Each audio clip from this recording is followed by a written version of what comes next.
Sin duda alguna, la cultura tiene una poderosa influencia en la vida de los seres humanos y en muchísimos ámbitos. Ese va a ser el programa de hoy. Vamos a conversar con el embajador de Francia en Venezuela, señor Romain Nadal, sobre la cultura, sobre la unidad, sobre la comunicación entre los pueblos humanos, a propósito del Festival Francia-Venezuela de Cultura, que se va a efectuar por primera vez durante más de un mes en diferentes estados de nuestro país y, por supuesto, en la región capital, comenzando esta semana y hoy con un magnífico concierto para el Día del Padre. Así que aprovecho también para felicitar a todos los padres que nos están viendo. Es fundamental recordar a nuestros padres. Embajador, es un placer tenerlo para conversar de un tema del que usted siempre habla y trabaja, que es la cultura. Efectivamente. Bueno, yo no solo trabajo la cultura, trabajo también la política, la economía, la cooperación, la inclusión social, la cooperación, pero es cierto que en un mundo de tanta tensión, la diplomacia cultural tiene un rol importante en la aproximación de los pueblos. Y Francia tiene una tradición de diplomacia cultural. Y llevamos un siglo en nuestra diplomacia, habiendo creado la primera Dirección General de Cultura. Se creó en 1920 en el Ministerio francés de Asuntos Exteriores después de la Primera Guerra Mundial. Desde entonces hemos desarrollado una diplomacia cultural que busca conocer mejor a los otros, a las demás civilizaciones, y a valorar lo que nos inspira a nosotros y a lo que los otros les puede inspirar también la cultura francesa. Y lo vamos a concretar en este mes que está empezando, el mes cultural y de fraternidad en Venezuela. A eso iba, que antes era una semana y ahora es un mes. Ahora es un mes porque creo que primero hemos vivido 2 años de pandemia difíciles, donde no pudimos organizar eventos presenciales, y entonces para volver a esta semana cultural quisimos hacerlo en un mes para multiplicar eventos e iniciativas y ofrecer al público venezolano lo mejor de la fusión franco-venezolana. La cultura une, pero la cultura también facilita la comunicación. Y el conocimiento, la tolerancia, la inspiración, la creación. Los negocios, es decir, la cultura exactamente une a los pueblos. Es lo que los analistas en relaciones internacionales hablan el soft power, el poder suave, dulce, es decir, lo que no representa lo militar, la agresividad, el nacionalismo. Al contrario, es ir al encuentro del otro y decirle: te quiero también, te entiendo, te quiero conocer mejor. Voy a dar un ejemplo concreto de lo que nos puede inspirar en la Concha Acústica. Este domingo vamos a tener un gran concierto, homenaje a un grupo francés, Daft Punk, que se separó, pero con todo el talento venezolano, porque va a ser por primera vez un concierto sinfónico. Claro. Se va a reinterpretar la obra de Daft Punk gracias a la Orquesta Gran Mariscal de Ayacucho, con la batuta de Elisa Vegas, y ella, con todo su grupo, y la orquesta, van a ofrecer una reinterpretación sinfónica que es inédito de ese grupo. Y va a haber también el grupo de danza contemporánea Teresa Danza Calle, del Teresa Carreño, que van a ofrecer también lo mejor de la danza contemporánea venezolana, con la música de Daft Punk reinterpretada por la Orquesta Gran Mariscal de Ayacucho. A través de ese concierto vamos a mostrar cómo los venezolanos se apropian la obra de un grupo francés, pero la reinterpretan a lo venezolano. Bueno, es una fusión. Creo que es lo más bonito que podemos hacer, ofrecer al público las influencias recíprocas y mutuas. Además de ese concierto, ¿qué es lo más representativo o qué le llega más a usted de las actividades de este mes? La música, evidentemente, y en muchos eventos musicales que vamos a tener, porque vamos a tener muchos, a partir del 21 de junio vamos a tener la Fiesta de la Música, que fue una creación francesa, una iniciativa francesa en los años 80, que luego con el éxito se internacionalizó. Y vamos a tener conciertos en el marco del sistema de orquestas, con varios núcleos en varios lugares de la ciudad, y también conciertos más bien de música clásica, pero también de música cultural venezolana clásica, de la cultura venezolana, alma llanera, todo tipo de música venezolana, pero también en la zona de San Agustín, en el Teatro Alameda, y en otros lugares con el grupo Madera y un grupo francés que se llama Zumbao, y lo hemos llamado Zumbadera para fusionar el grupo Zumbao de Marsella, de la ciudad de Francia del Sur, Marsella, y ese grupo mítico de salsa venezolano Madera. Van a hacer varios conciertos de salsa jazz. Yo creo que va a ser bien bonito, va a dar ganas de bailar.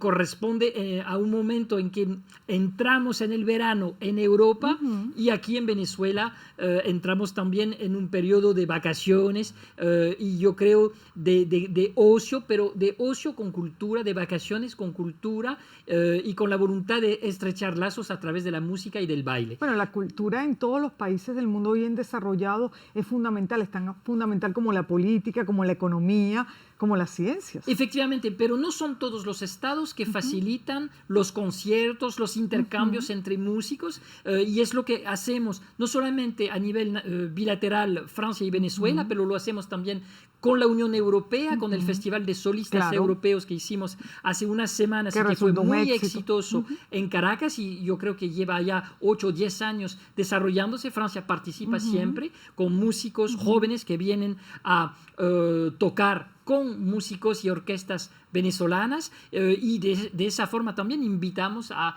jóvenes músicos venezolanos a venir a Francia. Ustedes saben que en París ahora hay 2 venezolanos que están triunfando. Sí, claro. Primero Gustavo Dudamel, director de la Orquesta de la Ópera de París, y lo está haciendo de forma brillante. La prensa francesa está fascinada Dudamel por el talento de brillante. Gustavo, está relanzando completamente la Ópera de París.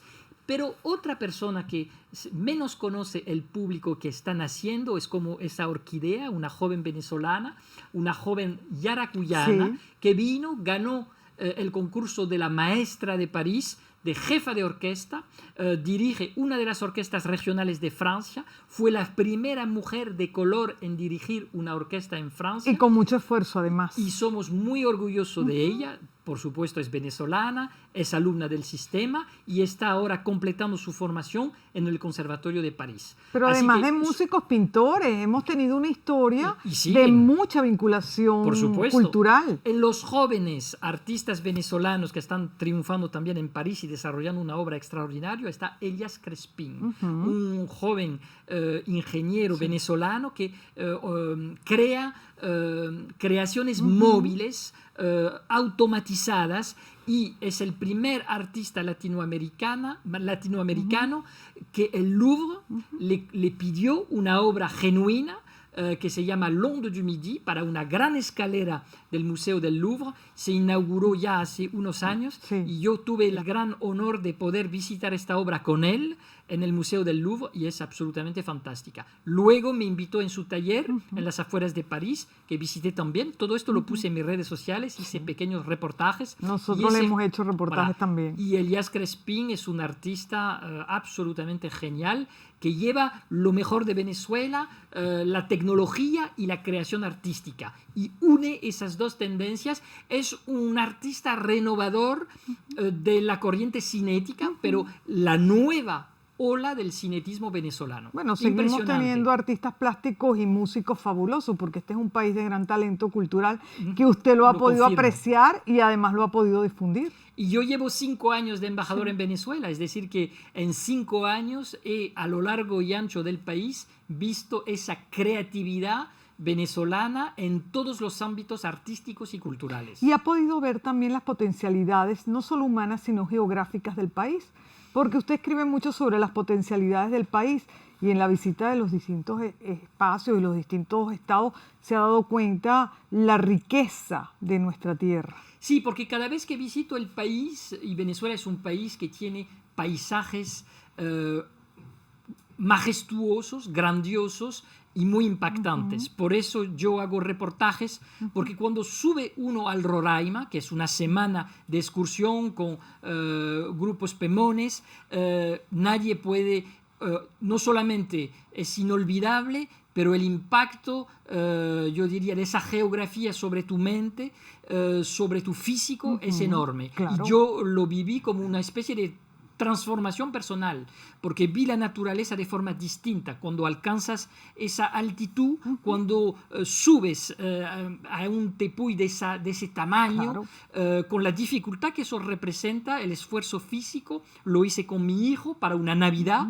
Para mí es un recuerdo absolutamente imborrable, y si me piden una excursión que me ha impactado más en Venezuela, yo citaría esa por el esfuerzo la energía, físico además. y la conexión que implica con la naturaleza, dormir bajo carpa durante una semana, son 3 días de excursión para llegar a la cumbre, 2 días en la cumbre y luego 2 días para bajar. Para mí fue la experiencia única de mi vida. De momento no he conocido una experiencia tan extraordinaria. Podría citar, por supuesto, las veces que subí en el Salto Ángel, porque lo hice 3 veces, y la primera vez con Aldo Giordano y su familia, y fue para mí un recuerdo imborrable y lo tengo en mi corazón siempre. La primera vez que subí al Salto Ángel, la excursión en Curiara durante 4 horas, y luego esa caminata de 2 horas a través de una selva mágica, maravillosa, es también un recuerdo extraordinario. Y Mérida, y Guárico. Yo le decía lo de las potencialidades, embajador, porque detrás de esas maravillas que tiene la biodiversidad de nuestro país, detrás de todo eso se encierra algo que es mágico, que es el potencial de desarrollo que tiene el país a través de la diversidad geográfica, porque es un país que es un continente en miniatura. Entonces usted puede encontrar de todo.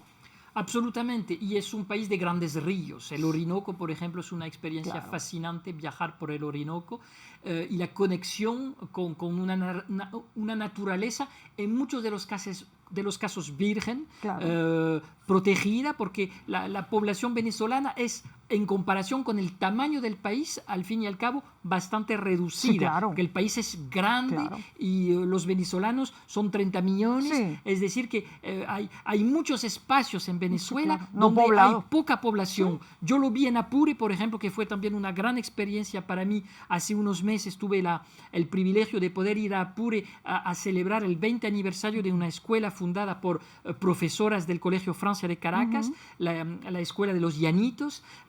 Me fascinaron los llanos apureños, lo digo francamente. La agricultura, la ganadería. La ganadería, pero hicimos ríos. kilómetros y kilómetros en esa llanura sin encontrar nadie. Y llegamos luego a una población, pequeñas poblaciones rurales, donde te reciben realmente como en familia, pero que no son muchas personas para la inmensidad en la que viven. Y es otra forma de concebir la vida y la relación con la naturaleza. La verdad que los llanos apureños me fascinaron. Es que las potencialidades para desarrollar agricultura o ganadería, entre otras cosas, en Apure o en los Andes o en Yaracuy o en cualquiera de los estados venezolanos, es maravilloso. Eso es lo que yo siento que usted ha vivido, ha recorrido y que potencia en cada uno de los reportajes que hace. Los llanos orientales también me sorprendieron porque hay una gran semejanza de belleza con los llanos apureños. Tuve la experiencia de visitar una empresa muy exitosa en la que participa un francés de queso, Bufalinda, cerca de Maturín, y pude pasar en la finca varios días para estar con los obreros, con los ganaderos, y luego en la empresa donde se transforma el queso y donde se produce ese queso tan rico, esos yogures. Bufalinda, una marca muy conocida por los venezolanos, y yo quería conocer la experiencia laboral de la ganadería hasta la producción del queso y del yogur. Me fascinó esa experiencia. La tenacidad de ese empresario, de ese equipo. Absolutamente, conocer a los obreros, los sindicatos, conocer las condiciones de trabajo, todo eso me interesa como embajador. Yo trato de ser también un embajador de la industria, de la agricultura venezolana, de la creatividad y del crecimiento venezolano. Quiero conocerlo, quiero incentivarlo y crear lazos con las empresas francesas en el mismo sector. Por eso le decía al principio que la cultura invade todo. Absolutamente. La cultura es política, pero la cultura es comunicación, la cultura es economía, la cultura es digamos, la quinta pata de la mesa. Y en el buen sentido de la palabra, porque es también respeto, tolerancia, Claro. conocimiento del otro y enriquecimiento mutuo. Y Así que yo acercamiento creo entre que los pueblos. en un mundo de tensiones donde a veces vemos que volvemos atrás, como la invasión de Rusia en Ucrania, que es una vuelta atrás en Europa, para nosotros una pesadilla. Pensamos volver a la Segunda o a la Primera Guerra Mundial con un país que se comporta como se comportaban los países en el siglo XIX o a principios del siglo XX, con una lógica de potencia agresiva, colonialista, imperialista. Eso para nosotros es lo contrario de lo que queremos desarrollar precisamente a través de una diplomacia cultural, claro. del conocimiento del otro.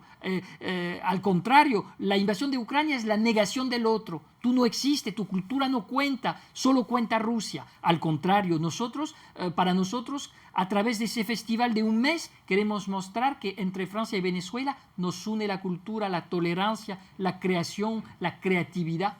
Y que pueden surgir además manifestaciones propias de ese encuentro entre creadores. Absolutamente.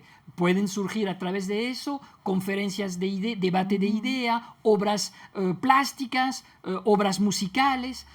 Por ejemplo, el Grupo Madera y el Grupo Francés Zumbao, que se van a unir aquí para varios conciertos, quieren grabar un disco, quieren grabar obras que van a tocar. Por eso van a salir nuevos proyectos, nuevas ideas, Exacto. Nuevos grupos, fusiones diferentes. Y nuevos intercambios entre claro. la población de toda generación y de todas orígenes en el territorio francés, Marsella, el sur, con San Agustín en Caracas, claro. El Grupo Madera. La diplomacia de la cultura permite mucho más acercarse a los pueblos y desarrollar los pueblos en común, ideas, proyectos. Es fundamental. Claro. Ahora bien, geopolíticamente el mundo está complicado y sí. cada día está más complicado. Y no es por eso que hay que cruzarse los brazos y abandonar el campo cultural o incluso el campo político, el campo multilateral. Hay que esforzarse, redoblar, yo diría incluso, de trabajo para lograr una mayor estabilidad y dar más fuerza y eficacia a las grandes organizaciones internacionales que regulan la vida internacional. Me refiero en particular a las Naciones Unidas y a sus agencias. Hemos visto durante la COVID cuánto era necesario que la Organización Mundial de la Salud, la OPS, la Organización Panamericana de la Salud, sean más eficientes, permitan una coordinación, el acceso a las vacunas, a los medicamentos, a los tratamientos, estrechar los lazos para mejor proteger la salud de las poblaciones. Eso implica una OMS, OPS que sean lo mejor posible y lo más eficiente posible. Hay que respetarlas, hay que financiarlas y hay que facilitar los intercambios entre científicos, entre médicos, para que haya un acceso más fácil y más democrático a las vacunas y a los medicamentos. Es que cuando se facilita o se invierte en ciencia y en tecnología, es mucho más lo que se puede hacer por el ser humano. Creo que ha quedado comprobado, porque a partir de la investigación tan acelerada que el mundo entero, los diferentes países hicieron de las vacunas, se han producido pues nuevas herramientas y nuevas curaciones para otras enfermedades. Absolutamente. Y vemos con la viruela del mono Claro. ahora cómo hay que movilizarse.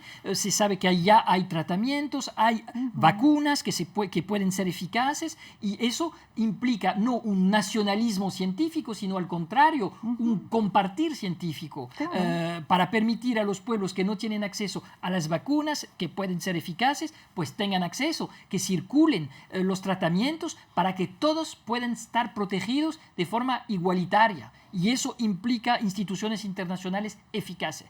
Por eso Francia invierte tanto en el multilateralismo. Nosotros somos uno de los grandes donadores y financiadores de las organizaciones multilaterales. Porque si no hay multilateralismo, caemos en una selva donde los estados se comportan de forma agresiva o nacionalista o egoísta, sin compartir.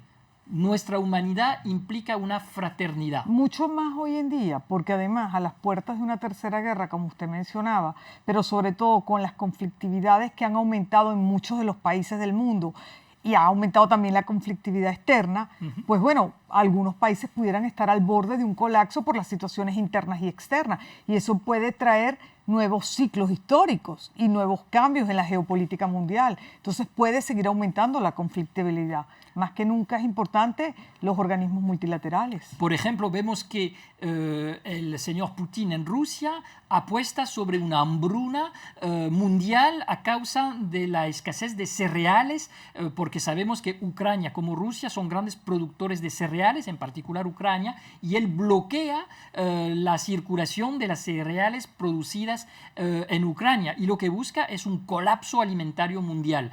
Eso, por supuesto, es inaceptable y debemos, al contrario, a través de las organizaciones internacionales competentes en este sector, me refiero en particular a la FAO, la Organización Mundial para la Alimentación, el Programa Alimenticio Mundial, que todas esas organizaciones se movilicen para evitar una hambruna, evitar una gran especulación sobre los precios, para que los pueblos no caigan en un enfrentamiento alimenticio que recordaría otros siglos pasados donde la humanidad no estaba tan adelantada y había hambrunas, y en aquel momento los estados se acosaban y luchaban y intentaban provocar hambrunas en otros países para desestabilizarlo. Eso es absolutamente inaceptable. Estamos en el siglo XXI. Nosotros debemos de ser adultos, debemos de tener un pensamiento universal y de aproximación entre los pueblos y de solidaridad, no de agresividad, no de utilizar la alimentación como chantaje para obtener territorios y conquistar espacios que no son de su soberanía. Embajador, ¿usted no piensa que la diplomacia y el pragmatismo político va a privar, como siempre ha privado en la historia reciente de la humanidad?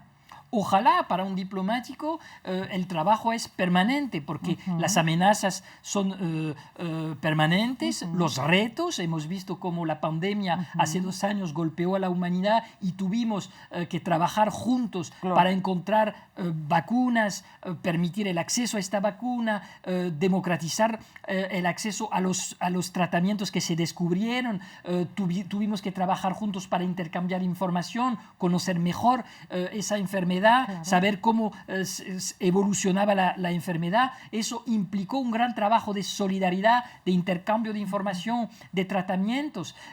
Para un diplomático, el mundo es un proceso permanente de construcción y no hay que desanimarse, porque hay momentos en que hay retrocesos, pero otros momentos en que avanzamos juntos. Por ejemplo, en 2015 logramos en París un consenso sobre cambio climático. Totalmente. Eso fue muy positivo. Hay que trabajarlo porque sabemos también que en este sector de la protección del medio ambiente el riesgo de contaminación aumenta y necesitamos redoblar esfuerzos juntos para organizar una transición ecológica y permitir a todos el acceso a las tecnologías más limpias. Son muchos los retos que enfrenta el mundo. Muchísimos. Y es mucha la incertidumbre que también estamos experimentando en el mundo, por la pandemia, por las situaciones de crisis interna y externa, por la caída de las bolsas. Es decir, estamos ante nuevos retos, pero también muchísima incertidumbre. Sí, pero la incertidumbre no debe de tener como consecuencia la inacción. No, por supuesto. Una forma de status quo que al contrario necesitamos una dinámica, proponer soluciones, estrechar lazos, multiplicar el diálogo, la negociación entre países, entre continentes para lograr compromisos y inspirarnos de lo mejor que hace cada país y cada continente, porque de ahí lograremos un progreso común, un progreso para toda la humanidad. Nadie tiene la verdad solo. No, nunca. Se tiene que compartir. Y más en estos tiempos. Absolutamente. Embajador, invite a su público a todas las actividades culturales del mes. Bueno, pues lo digo al público venezolano. Empezamos esta semana un mes de fraternidad y de fusión franco-venezolana. Multiplicamos eventos, música, conciertos, teatro, exposiciones plásticas, cine, concurso de canción para los jóvenes y para los mayores. Creo que va a ser una gran fiesta franco-venezolana y espero que acuden mucho, no solamente en Caracas, pero también en las alianzas francesas en el interior del país para disfrutar de la fraternidad venezolano-francesa. Feliz Día del Padre, por cierto, que es hoy, domingo. Gracias. Y llegaremos hasta el 14 de julio. Ese mes acabará con una gran fiesta en la residencia de Francia en Caracas para el día de la toma de la Bastilla, el día de la libertad, de la igualdad y de la fraternidad. Muchísimas gracias por haber Merci compartido. beaucoup. Gracias. Gracias por haber compartido con nosotros este espacio y hablar un poco de todo y a la vez de la cultura y de la fraternidad entre los países. Agradecido, y vamos a seguir trabajando porque eso no se acaba con ese mes. No, vamos a tener claro. más eventos y más iniciativas en los próximos meses. A trabajar y a redoblar de esfuerzo para estrechar los lazos entre Venezuela y Francia. Amigos, muchas gracias por haber compartido esta conversación con nosotros. Los espero la próxima semana y no me quiero retirar sin desearle a todos los padres que nos están viendo un muy feliz Día del Padre. También a los muchachos aquí en el estudio que han compartido con nosotros la grabación del programa. Gracias. Yo a mi papá, que tiene 83 años, le mando muchos abrazos y mucho cariño desde nuestra Caracas.